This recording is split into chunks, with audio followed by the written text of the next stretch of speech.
মার্কেটে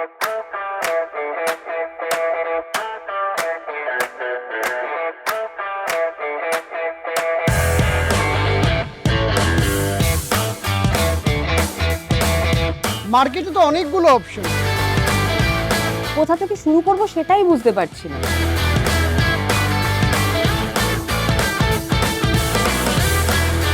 equity, date, hybrid fund, আমার কাছে সবই জার্গনের মতন শোনায়।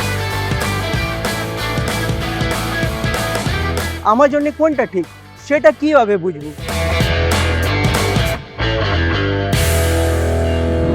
আমি বুঝতে পারি মানুষ কেন আটকে যায়। এত ধরনের ফান্ড আছে যে ওটা অনেক সময় জটিল মনে হয়। তবে প্রথম দিনেই আপনাকে সব জানতে হবে এরকম কোনো ব্যাপার নেই।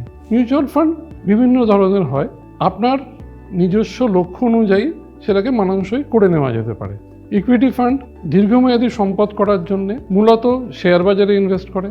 ডেট ফান্ড স্থিতিশীলতা এবং নিয়মিত রিটার্নের জন্য। হাইব্রিড ফান্ড ইকুইটি এবং ডেট ফান্ডের মিশ্রণ। শুরু করাটা হচ্ছে আসল প্রয়োজন। একবার শুরু হলে পথ যদি ভুলও হয়ে থাকতে পারে সেটাকেও আমরা পরে ঠিক করে নিতে পারি। তাই শুরু করাটা খুবই দরকার।